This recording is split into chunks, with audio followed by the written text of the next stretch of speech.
Hi, I'm Daniel Javier, grade 12 STEM student sa Greenville Academy of Santa Clara, City of Santo Tomas, Batangas. Dito kami nakapag-work immersion sa FBS dahil kakilala ng isang faculty member ang isa sa workers dito.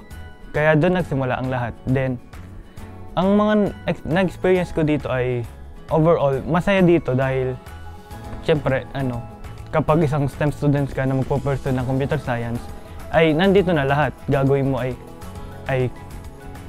maggagawa kayo ng web design gamit ang Figma, then coding with HTML, CSS, and counting JavaScript. At kung makikita nyo naman sa paligid ko, ito mismo yung aming workstation. Malinis, then maayos, tahimik, then malamig. Kung ikaw ay isang grade 12 student na gusto mag-pursue ng IT o kaya computer science, ay mas maganda na dito ka na sa FBS mag-pursue ng iyong work immersion dahil dito tuturuan ka na ng coding, ng web designing, then matututo ka pa rin ng mga personal values na magagamit mo sa isang tunay na work environment.